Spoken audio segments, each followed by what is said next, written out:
PR भक्ति यानी श्रद्धा और भक्ति का सार।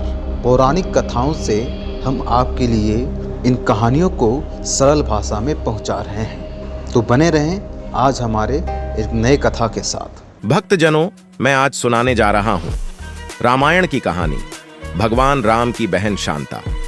अयोध्या के राजा दशरथ की 3 पत्नियों और उनसे होने वाले 4 पुत्रों राम, लक्ष्मण, भरत और शत्रुघ्न के बारे में सभी जानते हैं, लेकिन भगवान राम की बद्दी बहन के बारे में हर किसी को नहीं पता। वाल्मीकि रामायण में भी राम की बहन शांता के बारे में जानकारी नहीं है, लेकिन दक्षिण पुराण में भगवान राम की बहन शांता का इतिहास जरूर मिलता है। भगवान राम की बहन शांता का सच यह है कि शांता राम की बद्दी बहन और माता कौशल्या की बेटी थी।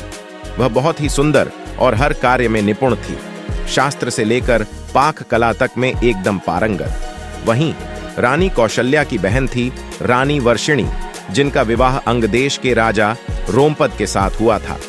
दुर्भाग्य की बात यह थी कि किन्हीं कारणों उनकी कोई भी संतान न हो सकी। एक दिन वर्षिणी राजा रोमपद के साथ कौशल्या से मिलने अयोध्या आई। जब सभी एक साथ बैठकर भोजन कर रहे थे, तभी वर्षिणी ने दशरथ की पुत्री शांता की शालीनता और कार्यकुशलता से मोहित होकर अपनी एक इच्छा प्रकट की। वर्षिणी ने कहा, वैसे तो मेरी कोई भी संतान नहीं है, लेकिन मेरी इच्छा है कि शांता की तरह ही मेरी भी एक पुत्री हो। वर्षिणी की इस बात पर राजा दशरथ उन्हें शांता को गोद देने का वचन दे देते हैं। इस प्रकार राजकुमारी शांता अंगदेश के राजा रोमपद की पुत्री बन जाती है। एक दिन राजा रोमपद किसी काम में इतना खोए रहते हैं कि उनकी चौखट पर आए ब्राह्मण की आवाज उन्हें सुनाई ही नहीं देती। फलस्वरूप ब्राह्मण को खाली हाथ वापस लौटना पड़ता है। देवराज इंद्र को राजा रोमपद द्वारा किया गया ब्राह्मण का यह अपमान जरा भी रास नहीं आता। वह अंगदेश में वर्षा न करने का निश्चय कर लेते हैं। ऐसे में बिना वर्षा अंगदेश में सूखा पड्डी DDH जाता है। इस वजह से अकाल की स्थिति पैदा हो जाती है। इस समस्या से उबरने के लिए राजा रोमपद आराशी श्रृंग के पास जाते हैं और उनसे इस समस्या का उपाय पूछते हैं। आराशी राजा को यज्ञ कराने की सलाह देते हैं, जिससे रूठे इंद्रदेव को मनाया जा सके। राजा रोमपद ऐसा ही करते हैं और यज्ञ के बाद अंगदेश में पुनः वर्षा होती है। इससे अंगदेश में आई समस्या का अंत होता है। आशीष रंग से प्रसन्न होकर राजा रोमपद उनसे अपनी पुत्री शांता का विवाह करा देते हैं। शांता के बाद राजा दशरथ के कोई संतान नहीं थी। इसके लिए वह बहुत ही चिंतित रहते थे। इसी कारण वह भी अर्षिशृंग के पास जाते हैं। अर्षिशृंग उन्हें कामाक्षी यज्ञ कराने की सलाह देते हैं।